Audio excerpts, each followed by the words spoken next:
know I'm not cool enough for the old school crew, so I'm probably going to be sitting on a new tide, but I'd love to be captained by any of these cats, and it's like we had prophesized in the pre-game lobby. We're sitting on some Wolf versus. That should be a part of every crew battle. They should have to include a caster. Like, oh, who do you want to be the heaviest on your team? Yeah, Nick right. or Austin? Yeah. I can take a couple. Yeah, you're disgusting on the Bowser. I hate it. You know, I'm just trying to tank some stocks for the homies. That's what we're there to do on the crew battle. Starting out early here, though, looks like SK92 moved a little bit. Is it his birthday right now, too? No, he's still celebrating birthday. Dren, shout out Dren if you're still in the building. Check the balloons on the Twitter, man. That's how you know it's going to pop off usually. Going to be this Pokemon Stadium 2 very fundamental battle. As you mentioned earlier, the fun and fundamentals is going to be crucial to making your flow, bob, and weave, and making sure that you can keep your mind straight if you get stuck in the blender on some of the combos these people provide. SK not going to go for the side special there. I'm pretty sure that's a Look at the double rollback, man. The double rollback there from SK92. Nice little grab as well. Almost sharks him on the ledge. One of the things that Clay Tito pointed out last week was that Grandmaster is just so good on the edge. He wants to fight on the edge. So if you retreat to the mid of the stage, it's usually a good option when you're fighting Grandmaster. Yeah, he's gonna have to take you up on that Palutena, which is possible. You see how much that dash attack, that buckler brings you to the sky. You can follow that up with the disjointed up air that does so much damage, but the call on the edge, like you mentioned, he's so smart. He knows he's looking for that jump, and he has the back air in tow. Going to be doing those falling nairs that are so difficult to get the timing on, and is able to start to rack up damage here on the second stock. SK finds the stage for the time being, but going to be Grandmaster taking the lead here in game number 1. As he tries to retreat back to the center of the stage, he is just absolutely met, but Grandmaster says relax and take notes. Oh my gosh. Clean stuff coming out from Grandmaster. Thought 100% the back kill was going to go the other way, but split second thinking timing from Grandmaster on that edge. Puts him into checkmate. Yeah, put him off the jump and knows that his return to stage always has hitboxes, so he's feeling comfortable to put that counter out, feeling comfortable to use that F smash there to take a sub-100 restock on SK here in not Grandmaster Finals, it's Grand Quarters for him. But it is a nice job there to press that advantage. Like you said, when Wolf is in that disadvantage, it is so difficult to get back to neutral when you're playing against somebody as tried and practiced and labbed out as this Grandmaster Palutena. Yeah, I mean, sign up for edge guard because you're going to see this man at the ledge, at the edge. Doing the thing, and it's going to be what I want to see from SK here in the game too is a little bit more of that lame gameplay. You got to abuse the blaster. Didn't get to see it come out that much in game 1, and it's such a powerful tool to start to condition your opponent on when you want to come in, and also get some ideas of what times they like to come in on you. Yeah, well, yeah, what I would like to see is just stop retreating. You cannot retreat here. You have to throw Grandmaster off of his rhythm, which is not easy because you see the throw. That man is groovy as hell. Ooh.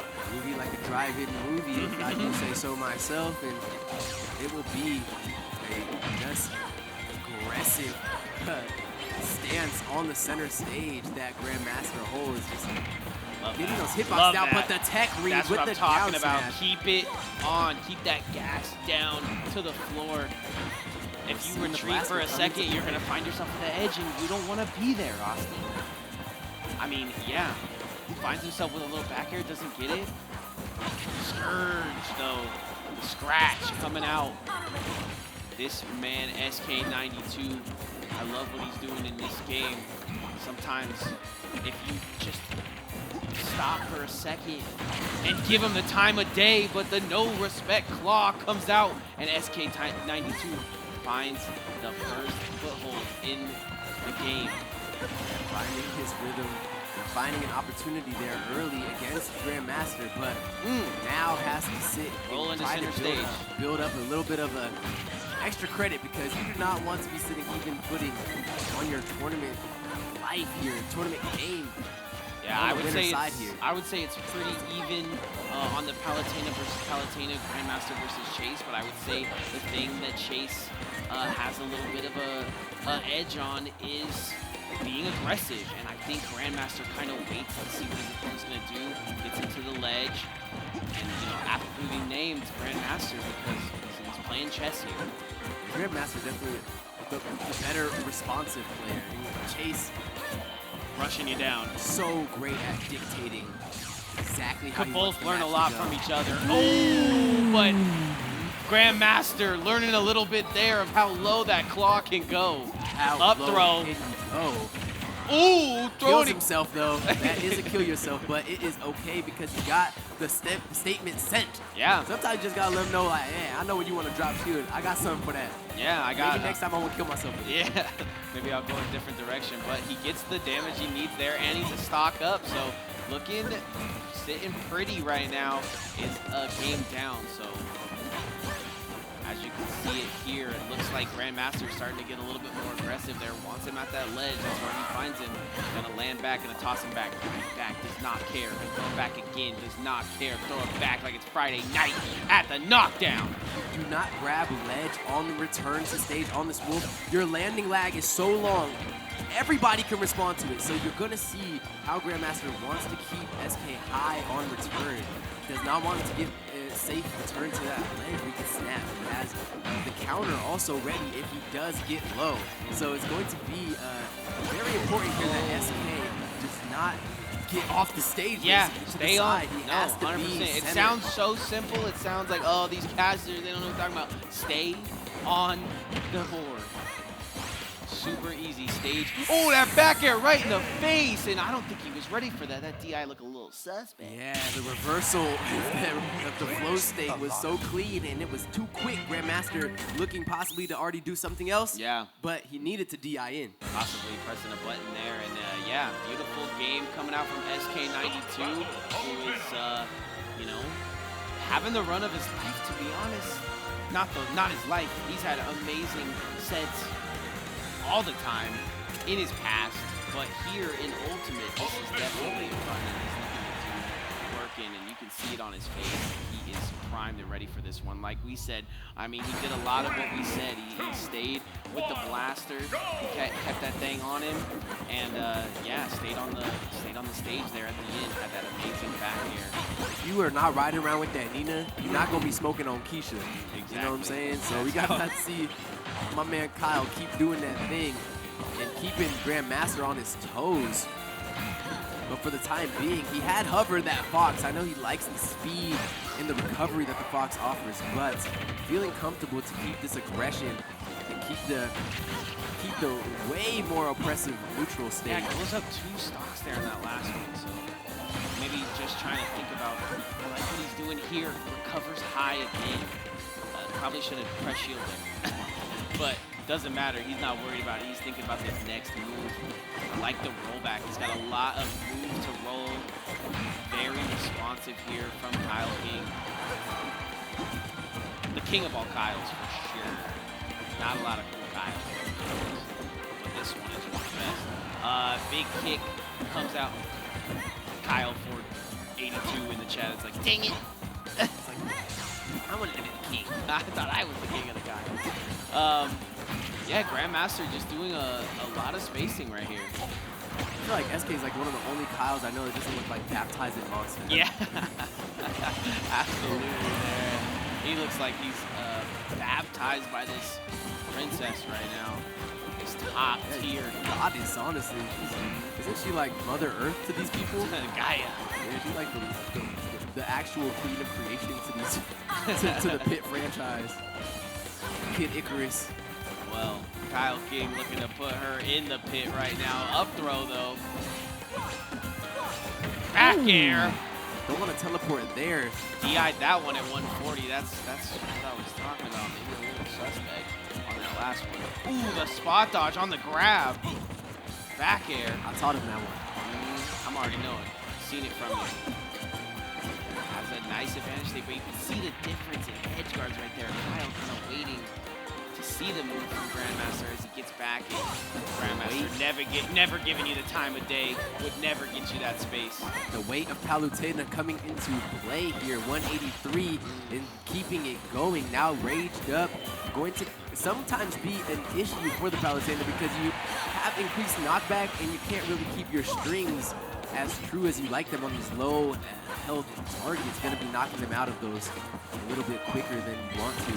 It's going to be SK playing very smart with the time here. Has 5 minutes, so there's no need to rush forward on this Palutena and waste a lot of shield. Hasn't confirmed there. Up air will get it, and 60% on the board.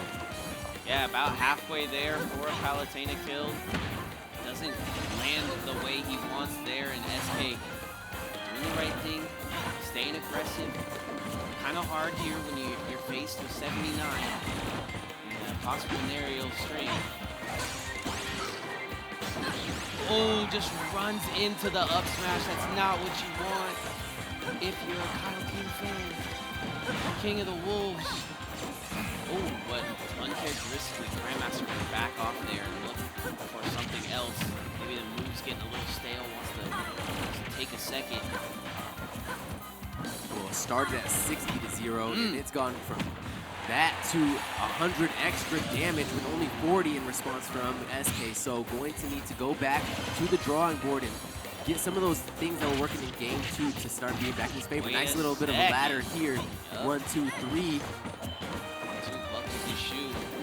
Gonna need a strap in for this one. Oh, never mind. He's got the helicopter strings coming out. Back throw though. Let's see how Kyle plays this. Just barely doesn't get the claw to go and then rolls just a lot. I know that it's very prominent here and not necessarily as bad as it used to be. Scoop! The pull! Oh, the midnight scoop. Ooh, reading those, baby. Hey, where you taking? Doesn't die though. Amazing DI. Where you jumping? I take it back. 100 on the board. A bit of a miracle situation. This is only a best of 3. So the winner of this is gonna move on. Trying to get in, but the buckler is too strong. 143. I love you. Almost gets an SD. That is a stale out dash attack. It probably would have killed if he had rolled shield or something. But this back throw, not gonna be back throw. Okay, tries to mix it up there and get the easy, but SK has been covering high all the time. They were feeling it in the crowd a little bit there, but 37 is not gonna be enough. What are those called? Scepters? That is about as scepterous as it gets. Hey, brought the scepter out. The scepter of death is going to take that one. That was a really close match, and I know SK got something for those losers down there in losers bracket, man, because that was not easy to do against someone like Grandmaster, and he definitely gets a game off from there, and possibly could have done 1 or 2 things a little bit better in that start of that last game. Well, if one of our brothers is going to take an L for the Wolfpack, I'm glad it looked as good as that. Shout out SK, and also shout out Grandmaster holding it down. But let's get into the highlights because it was some really nice gameplay throughout all 3 games. I mean, got to see game 1, Grandmaster truly in his bag, just dictating the entire pace. You see he was at 94? Yeah, bro. He stays there like for an hour. Yeah, stuck there, and then that was a crazy situation too. Just thought maybe the side B claw was going to come out and do work, but SK nonetheless did his thing. Yeah, the tech reads were there, the setups were there. He started to get some momentum there on that final stock in this game we're seeing here, game 3, but it was just too much pressure coming out. Nice back airs there, was always getting some amazing call-outs on Grandmaster, but just got put into the blender one too many times. That scepter, the nair, the rotations, the disjoints. SK92 though, leveling up, man, coming later and later in the